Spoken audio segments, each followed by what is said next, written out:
A primeira lembrança que me traz é a saída do CT do Corinthians e vindo para cá, para ouvir as possibilidades que a gente tinha de até então era uma possibilidade de ouvir e depois de retornar no outro dia sem ter uma definição e ver qual é que era o projeto, enfim, porque era uma situação difícil, e eu lembro que eu cheguei aqui com toda a euforia de estar realizando um sonho e dizendo assim, poxa, eu acho que eu vou conseguir realizar meu sonho de ser técnico da seleção brasileira. E quando eu fui pro hotel e saí de manhã voltando para casa, eu pensava que eu ficava quieto e o Kleber me olhava e dizia, e aí parceiro, ele tem o hábito de falar parceiro. E eu não respondia nada para ele porque naquele momento eu estava achando que era muito difícil e que eu não sabia se eu deveria vir como técnico da seleção brasileira. E eu fiquei num dilema muito grande. Uma hora de extrema euforia e de satisfação e outra hora de dúvida, de muita dúvida. É a primeira reação. E a primeira vez com que eu voei de helicóptero foi aquele final de semana. Tem uma curiosidade que eu não tinha nunca voado de helicóptero, não.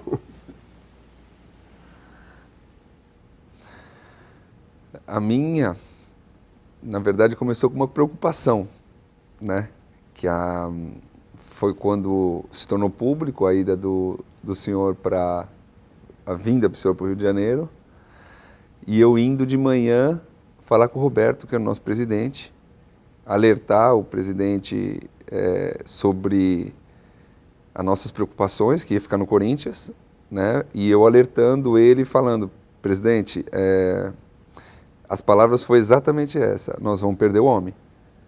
Porque até então nós sabíamos que o convite ia ser um convite tentador e eu já conhecendo um pouco o senhor, já imaginava da importância que seria para a sua carreira pessoal, quanto que a seleção também acho que precisava, enfim. E aí eu fui para o CT, depois da conversa, e eu recebi uma ligação do senhor. Falou, estou indo para o CT também, no outro dia, e eu queria ver se a gente pode bater um papo, conversar, porque eu estou ainda com uma certa dúvida, queria conversar, bater papo, como a gente sempre conversava, né? E dali começou. Eu escutando bastante o senhor também colocando algumas dúvidas, e depois meu telefone tocou, que foi a ligação do presidente Marco Polo, também pedindo para eu ir para o Rio de Janeiro, que vim, no caso, para o Rio de Janeiro, que ele queria conversar comigo. Estava na frente do Alessandro, eu até antecipei um pouquinho, na verdade, o senhor não tinha chego no CT ainda, dessa manhã, o senhor estava voltando, e aí o presidente Marco Polo me ligou, e o Alessandro na minha frente, e eu falei, o presidente quer falar comigo e quer que eu viaje para o Rio de Janeiro para fazer um convite também. Eu falei, eu pedi só um pouco de tempo para me elaborar, né? E foi a hora que o senhor chegou, que eu estava não sabia para onde, para quem ligar primeiro, se era para a Paula, se era para o Roberto, se era, né? Aí, eu acho que nosso bate-papo lá no CT, estava eu, o senhor, o Matheus e o Kleber, foi muito legal, o nível da conversa, o nível do nosso bate-papo, o nível de confiança que se mostrou ali, existia entre nós, principalmente para mim, que aqui eu posso falar tranquilamente, não falei isso por nenhuma entrevista, mas acho que aqui é pertinente, fazer parte daquele momento que o senhor queria conversar com mais gente, e ali estava um filho, né, do senhor, estava um parceiraço do senhor de muitos anos, e eu inserido numa conversa que era extremamente pessoal, uma conversa de acho que pessoas de extrema confiança, para poder dividir um pouco, que eu não sabia ainda se eu ia, se eu não ia, se eu ficaria, se eu não ficaria, mas dividindo ali o momento que para mim foi extremamente especial poder conviver do nível que nós convivemos e do nível da conversa que foi. Fosse início do trabalho, iniciando toda uma campanha é uma coisa. Tu fazer uma sequência de trabalho e buscar te estruturar como um técnico de seleção brasileira, sem ter um tempo praticamente de adaptação, assumindo uma equipe em que uma margem de erro ela tem que ser muito pequena para retomar e reconduzir para uma classificação é desafiador, porém ele é muito temeroso, ele é muito difícil. Eu sabia da dificuldade do trabalho e eu sabia inclusive que eu ia estar trabalhando com algo que eu não tinha ainda trabalhado. Trabalhar com atletas durante 3 dias e colocá-los para jogar num jogo decisivo, numa sequência de jogos decisivos. E eu tinha medo, sim, de ser o técnico que não classificasse pela primeira vez o Brasil numa Copa do Mundo.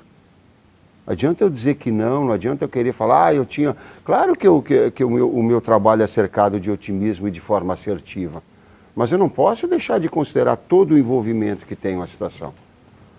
E eu pensava comigo e digo, poxa, uma coisa é tu iniciar um trabalho e tu ter um tempo de desenvolvê-lo. A outra é assumir na metade, no transcurso, com um grau de dificuldade alto. Esse era o fator que me deixava em dúvida. E falou várias vezes exatamente isso no bate-papo no CT, a preocupação que o senhor tinha em não começar um trabalho, né? Isso daí foi realmente um fato que foi colocado no bate-papo lá que nós tivemos. Sempre o próximo passo. E talvez essa tenha sido uma das características nossas, umas características minhas. Eu sempre trago, o futebol me permite a fazer essa planificação um pouco mais a curto prazo. E eu digo assim que o executivo, e tu disseste assim, ele já planeja mais a médio e longo. Se bem que nesse momento era tudo a curto prazo. E aí eu digo assim, a primeira situação que a gente fez, vamos assistir a Copa das Confederações. Primeiros amistosos, né, que teve do Real Madrid. Não, foi a Copa América? A primeira foi a América, Copa América Centenário. Centenário dos Estados Unidos. Exatamente. E eu digo, ele disse, vamos viajar. Eu acho que deu no dia seguinte, porque eu precisava sentir o clima do que é ser técnico de seleção brasileira. Afora depois a composição da estrutura da comissão técnica toda para acompanhamento, era o primeiro, eu assumi estar técnico da seleção, que era uma coisa nova, digo, e agora? E agora eu vou ter que estabelecer metas, o que eu fazer, acompanhar, e daqui a pouco eu me vi no estádio, eu me lembro que era Colômbia, que jogou em Chile. Isso. Colômbia e Chile, primeiro jogo. Daqui a pouco nós estamos na área VIP ali olhando, eu digo, pá, isso aqui é uma coisa diferente do meu, eu estou lá embaixo com 1 milhão, aqui em cima é fácil, o futebol, aqui é um espetáculo, aqui é o cara querendo assistir o jogo, o bicho pega lá embaixo, é o técnico da estratégia, o aquecimento, como é cheirar o estado anímico dos atletas. E aí eu lembro que eu olhava para baixo para ver se eu encontrava onde é que estava o Peckerman, o que eles estavam fazendo. Eu digo, pô, agora esse é o meu mundo. Agora eu tenho que me adaptar a um novo mundo, de acompanhar que nível é esse nível técnico de seleção. Como é que eu devo me comportar agora? Eu tenho que estou ainda me respirando como técnico de seleção, mas já um pouquinho mais calejado para viver esse mundo e essa realidade nova. Esse foi o primeiro passo. Depois, aí estabelecemos um protocolo de seguir todos os atletas, selecioná-los individualmente, montagem da estrutura da comissão técnica toda, que permitisse um tempo integral, e a gente criar uma rotina de trabalho. E aí o Edu teve um know-how, ele tem um know-how bastante importante em relação a isso. Provida de muitas reuniões e esses 2 meses, eu acho que o excesso, não digo o excesso, talvez o excesso de preocupação de querer apresentar um bom trabalho nos faz dar segurança de chegar lá na frente bem, porque a gente está sempre muito preocupado nos mínimos detalhes, principalmente o professor, porque qual que é a minha função? Eu tenho que proporcionar ao treinador e à comissão técnica o que tiver de melhor em todos os sentidos que envolve uma comissão técnica e um departamento, não, um grupo de atletas ou a nossa delegação em si. Né? Eu tenho que proporcionar para eles o melhor possível, em termos de logística, em termos de equipamentos, em termos de profissionais. O que tiver de melhor, a gente se preocupa para proporcionar a eles e potencializar, na verdade, o trabalho, principalmente do treinador. E aí, tudo isso você tem que reunir, tem que ter pesquisas, tem que ter preocupações. E o que a gente fez excessivamente aqui, nesses 2 meses. Foram inúmeras de grande responsabilidade e grandes preocupações em todos os sentidos, de approach dos atletas, né? Como que nós íamos, a primeira reunião, com quem seria, eu me lembro, a preocupação do senhor de fazer a primeira reunião com o staff técnico, não com os atletas, que eu acho que foi um grande marco nosso, já mostrar o perfil, mostrar o nosso estilo de trabalho, senso de equipe. Isso era um foco do senhor, de já mostrar para deixar os atletas para a segunda reunião. Então, todos os mínimos detalhes discutidos, por isso que eu falei, às vezes o excesso de preocupação nos faz elevar o nosso nível, nossa entrega de trabalho. Esses 2 meses foram muito legais. Eu sempre brinco com o professor, brinco com as pessoas mais próximas, assim, falei, um dia tinha que ter uma câmera escondida, ou na minha sala ou na sala do professor, porque ia ser curioso. Ia ser divertido as pessoas verem o professor andando para lá e para cá. Na primeira convocação, que teve um atleta que o senhor ia... Professor, está na hora, temos que descer para a convocação. Mas espera, ia para uma sala, entrava em outra, entrava lá e cruzava o braço e ia tomar um café. Professor, tem que decidir. É o nível, né, o detalhamento, né, das coisas. E eu lembro que uma das atenções maiores, feita essa pauta e essas reuniões, foi a busca de todas as informações possíveis dentro das áreas dos atletas, para ter a noção exata de pegar o atleta mais qualificado no seu melhor momento. Então, a busca de contato com técnicos, com preparadores físicos, de acompanhamento do momento dos atletas, para mim ele tem sido talvez um dos principais pilastras para que já no primeiro jogo pudesse ter um bom resultado. Dar a segurança para o senhor fazer uma boa lista. E com isso, o nível de informação, o nível de conhecimento, conversa com treinadores, conversa com executivos, conversa com preparadores físicos, te municia para que você possa tomar a melhor decisão. E assim nós começamos na primeira, assim na verdade o senhor começou na primeira, ditando essa regra e estamos levando até hoje, na verdade, desde a primeira, né? E eu digo assim que a gente não assegura que vai fazer a coisa certa, mas a gente assegura com informações e interpretação correta a possibilidade maior de sucesso. Em termos percentuais, se aumenta ou se diminui, tal qual esse controle dessas variáveis a gente tem. E eu acho que, porque foi a mais difícil também, porque os atletas voltando de férias, lembra? Uma parte voltando os europeus chegando de férias, com poucos jogos, pouca minutagem, né? Está se repetindo agora. Está se repetindo agora, mas agora já tem pelo menos já tem o know-how. Jogar dentro da altitude, que nós íamos jogar, o primeiro jogo, a gente fala, puta vida, jogar o primeiro jogo, os caras lá em cima, e os atletas voltando, outros com 2, 3, 4, 5 jogos, é pouco, né, para uma avaliação, nós achávamos na época. Eu só vou fazer antes do professor, eu lembro no treino, e eu assistindo o treino de fora, e o professor envolvido no treino, dando o treino, e aí ele sempre consulta, ou bate um papo antes da coletiva, vai no Vini, vem em mim, vai no Fábio, vai no Kleber, vai no Matheus, vai todo mundo, e aí como foi o treino, como vai ser a coletiva, o pessoal vai me perguntar, e a gente estava numa roda, né, e aí, tal, eles vão me perguntar, aí todo mundo falou, eu também fui um dos que falei, professor, fala a verdade, sempre como o senhor se pautou, ele falou, tá bom, e saiu andando. Um olhou para o outro assim e falou, o homem está daquele jeito. Aí foi para a coletiva, acho que já estava bastante seguro, né, E o fato marcante foi esse, porque tu veio envolvido, e eu lembro, fecho o olho agora, eu lembro da sala perfeitamente.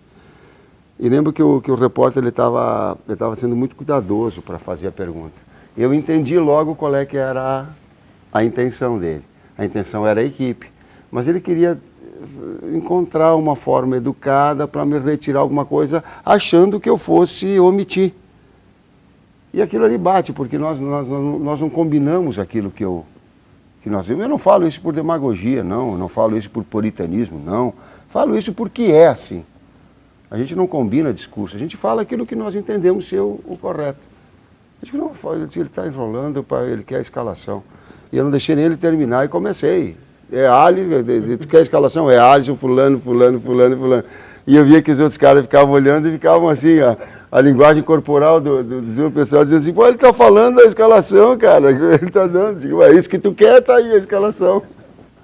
Isso ficou marcante também até para tirar assim um peso de dizer assim, a gente vai jogar para ser melhor e ninguém vai esconder nada aqui, não vai.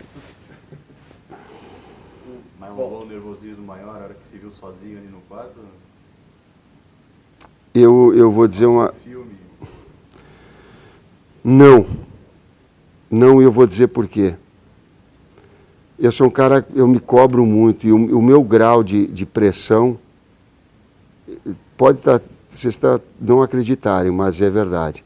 O meu grau de exigência, quando eu treinava o Guarani de Garibaldi, que foi meu primeiro time, e a seleção brasileira, o grau de exigência de mim para comigo mesmo é o mesmo. É igual. Eu me cobro, eu me exijo, eu fico encontrando elementos que possam fazer com que eu faça o meu melhor no jogo. A grande diferença que há é o entorno, a grandeza, as pessoas, a representatividade, cara, tudo que explode uma seleção brasileira que é inimaginável. Só estando aqui a gente sabe o quanto é de responsabilidade. Mas a minha cobrança interna, ela era igual do Guarani de Garibaldi, eu continuo assim. E gosto que seja assim, ela é igual. Então, para mim, não faz diferença. Eu busco a excelência, qualquer que seja o clube onde eu esteja ou a seleção onde eu esteja.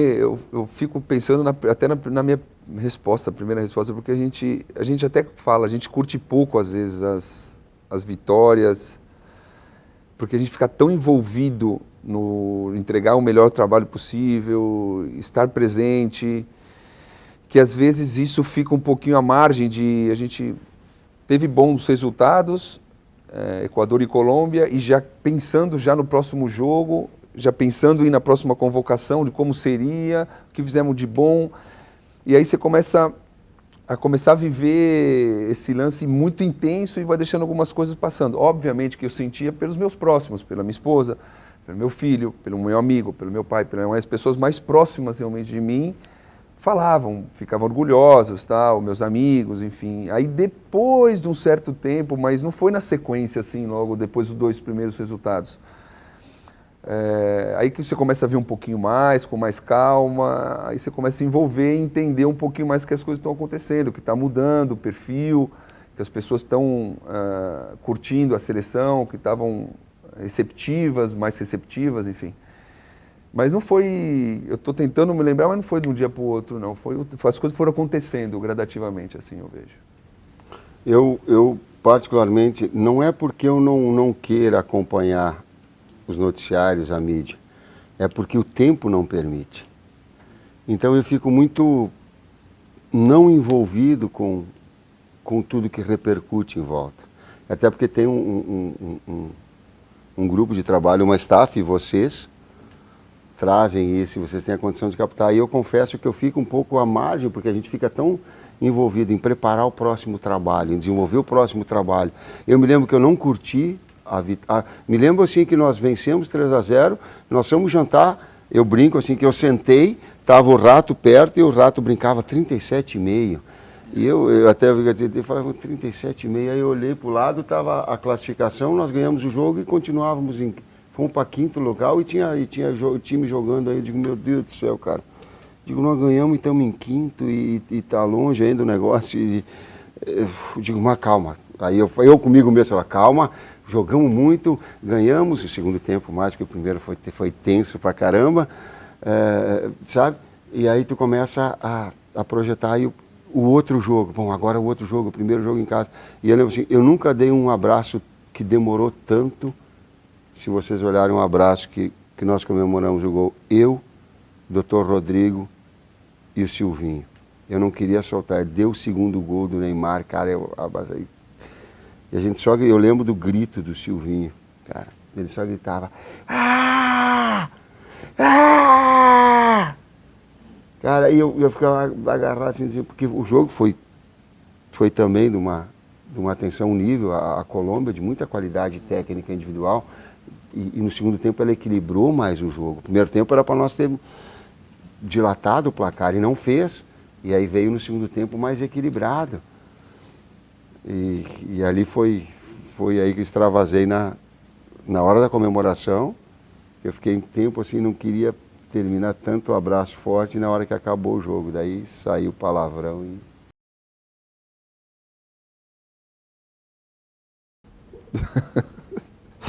Não, na verdade, era inimaginável, né? A gente se colocar na situação que se colocou a seleção brasileira tão rápido, né? E já decidir uma classificação jogando em casa ou jogando fora, contra o Uruguai, né? Que matematicamente até poderia deixar a gente como deixou, né? E depois jogar contra o Uruguai em casa já definindo a classificação. Conversamos sobre tudo, eu lembro que foi a capitania do Neymar, né? Conversamos sobre a possibilidade de já classificar em casa, né? Próximo do público paulistano, que é um público exigente, é um público que nós estávamos com uma certa preocupação de jogar, mas encarando com a maior, tentando encarar com uma realidade que nos apareceu e que, sem dúvida nenhuma, a gente tinha que tentar abraçar da melhor forma possível, né? O time vinha jogando bem, o time vinha com uma confiança alta e seria, nossa, é maravilhoso a gente conseguir já tão rápido a classificação como acho que ninguém esperava, né? E conseguimos de uma forma brilhante, mas com muito trabalho por trás, uma forma bastante consistente, digamos assim. Existe zona de conforto e zona de confiança. E as pessoas ficam toda hora falando assim, tem que tirar da zona de conforto. E eu digo assim, tu pode tirar da zona de conforto e tirar da zona de confiança também. Então tem que saber dirigir e diagnosticar o momento de cada um. Por que eu estou falando isso? Nós viemos numa vitória de 4-1 contra o Uruguai. E eu ouvi muito essa voz, agora, confiantes, jogando em casa e tal. E eu lembro que nós reunimos toda a staff e consultamos, inclusive vocês, Vini, de como os atletas estavam se manifestando na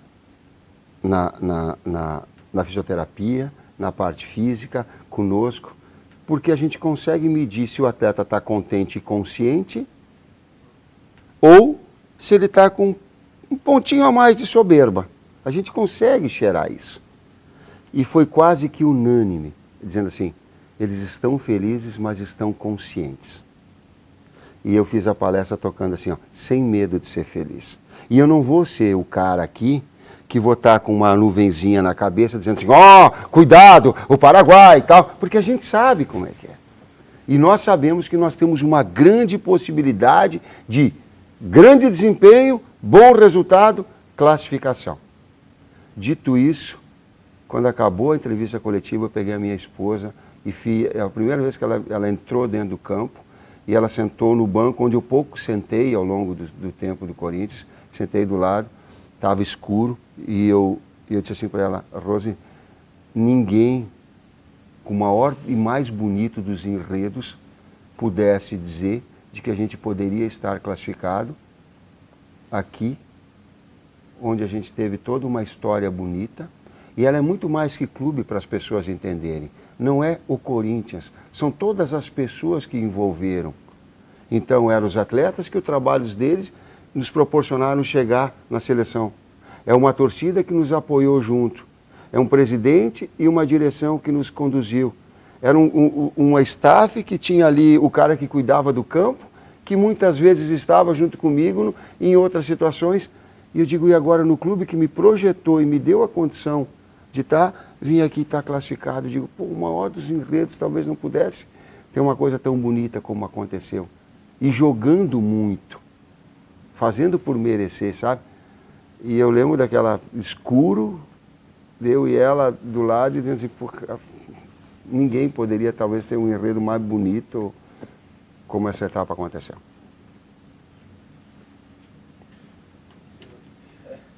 Essa história realmente ela mexe com... Até porque todos nós estávamos lá, como torcedor, trabalhando de todas as maneiras, isso mexe mesmo com a gente.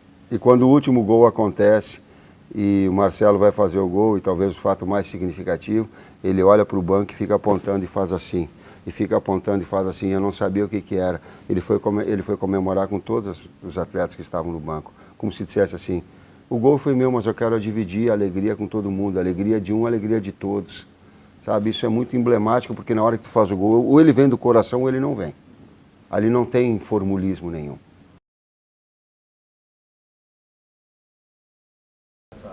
Para mim, o jogo mais tenso, sem dúvida nenhuma, foi contra o Equador lá. Não tenho sombra de dúvidas. Daí eu sofri no bom sentido, né, na alma. De ver o time ter um bom desempenho, jogar com a dificuldade que tinha da altitude.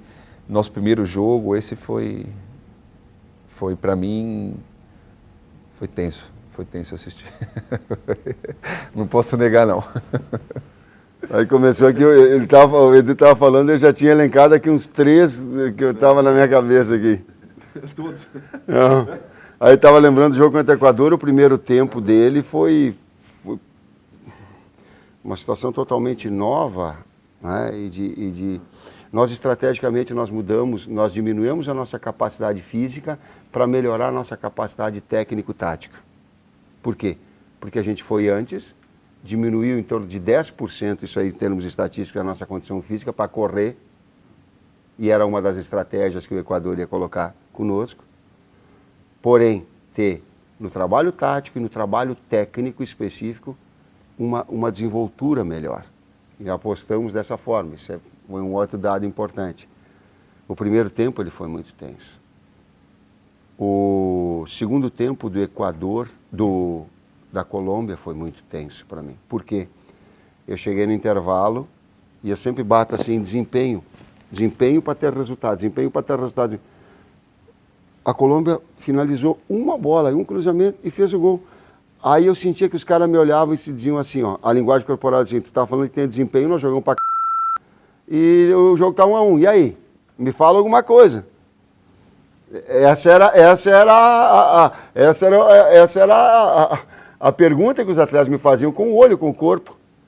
E eu dizia assim, calma, mantém o nível de desempenho, corrige nesse fator, vamos continuar acertando o gol, bota o goleiro para trabalhar, mantém um nível de concentração, de ajustes para manter uma situação.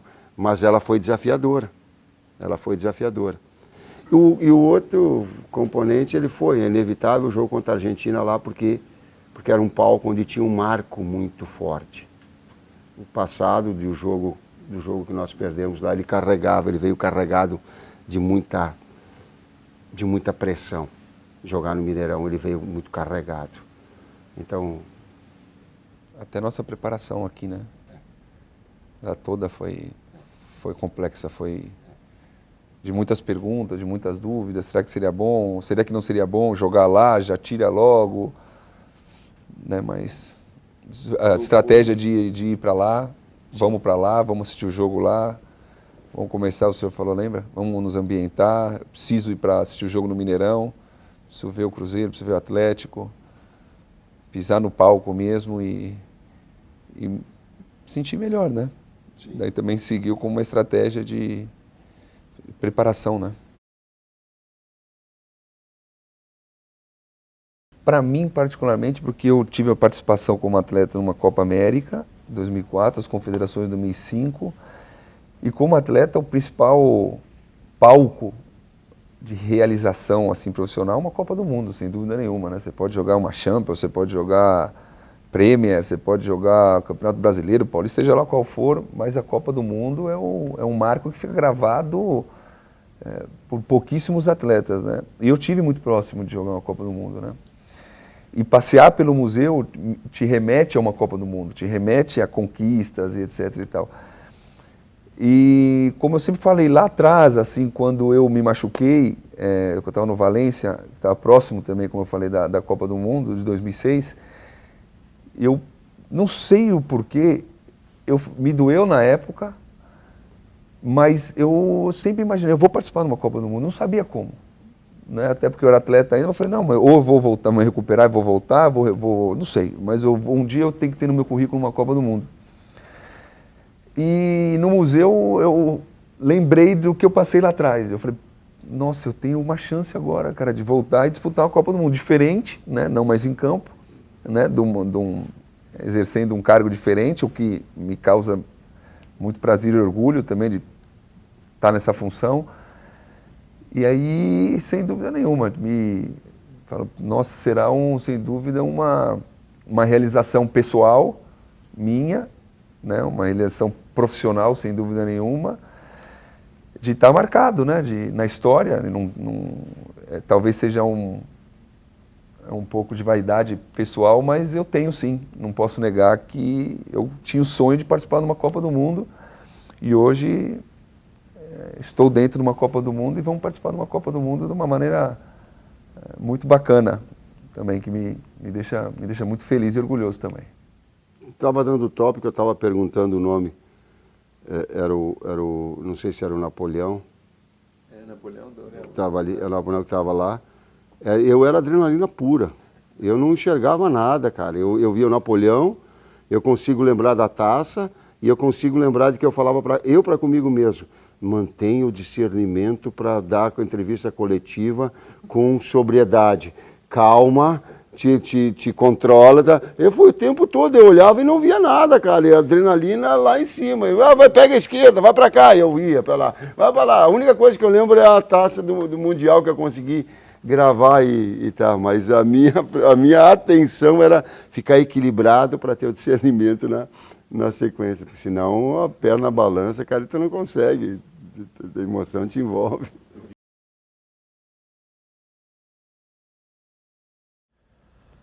Para mim é uma data sim para ser comemorada, porque eu lembro da primeira convocação minha como atleta, né, que foi incrível, assim, minha sensação, a sensação da minha esposa atendendo o telefone, é da CBF.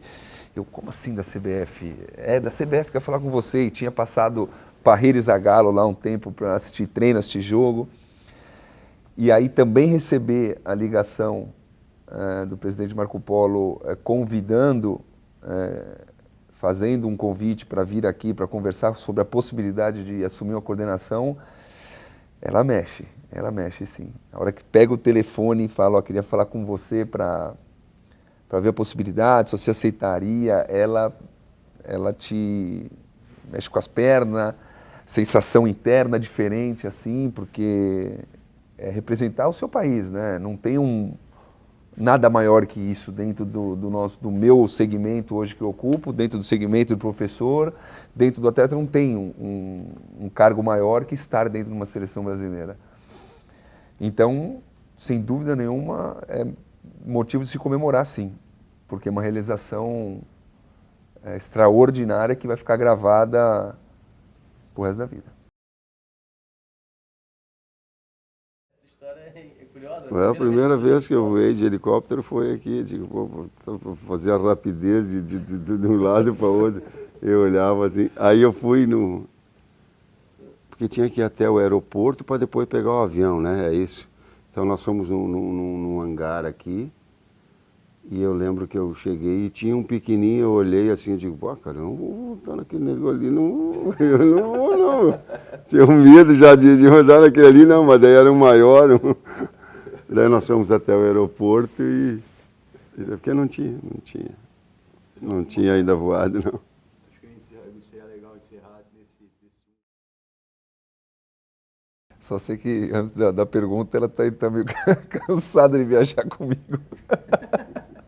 O senhor não aguenta mais, fala assim, porra, já 10 dias junto, ele já me olha do lado que a gente senta muito próximo, né? A reserva dos assentos. Chega no 10º dia, ele já...